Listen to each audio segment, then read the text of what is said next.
Hoy B, ano ginagawa mo? Aligga na kami lahat rito tapos hindi ka ba magre-review? Nako, hindi. Papasa kung papasa. Magre-review pa kung babagsak nyo naman. Eh, di pinagod ko lang yung sarili ko. Nako, ganyan talaga mga sinasabi ng mga popos katulad mo. Buti na lang ako nag-review ako kagahapon ng saglit lang. Kasi may mga stock knowledge na ako. Buti ka pa, may stock knowledge. Samantalang ako, nag-stock up na yung utak ko. Naku, saglit lang mag-review pero sabi ng nanay mo magdamag kang gising para ma-perfect mo lang yung quiz. Hindi paano mo naman nasabi? Paano mo nasabi?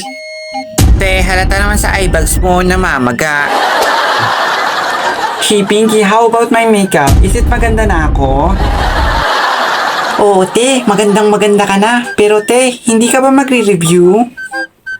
No need, may beauty lang, okay na. Sana all may beauty. Wow, ang galing naman. Nasa ganda mo pala ang sagot. How to be you po?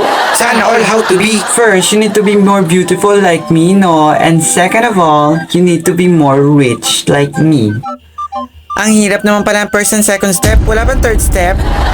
Napakaingin naman mga taong to. Nahihirapan tuloy ako magbasa ng horror story. Nandun pa naman ako sa exciting part. Yung saksakan at patayan. Oh, tignan nyo si Raven. Tahimik lang kung mag-review. Raven, ano binabasa mo? Yung binabasa ko? Yung How to be a Killer. Para saan ba yan? Connected ba yan sa quiz natin?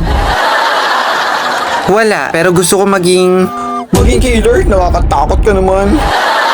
Hindi, maging detective, no?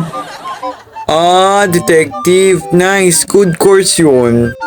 Detective na killer. Detective na killer? Ano sabi mo? Wala. Wala akong sinabi. O ano pa kaya kailangan kong basahin dito para maging top 1 ako? Sa lahat. Baka tumatawa na naman siya. Naku, hayaan mo siya. Katulad ko, hinahayaan ko na lang kung papasaba ko o hindi. Para walang stress, di ba? Ganun ba? Huy Emma, bakit hindi ka nagre-review?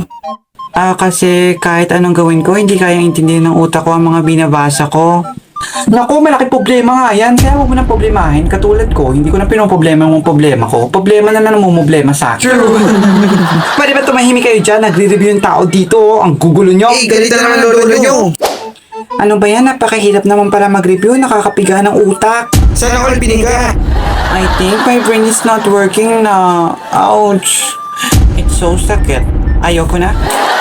Ay hala siya, te. Wala ka pang 1 minute mag-review. Suko na agad yung utak mo. Kailangan ma-memorize ko lahat to. Ang kasaysayan ng Pilipinas ay... Guys, nandiyan na si ma'am! Good morning class. Bukas na lang yung quiz natin. Lecture muna tayo ngayon. Open to page number 85. Yes! Ano?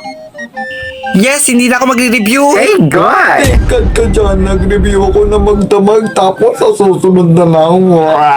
Te, baka malaman naman kami.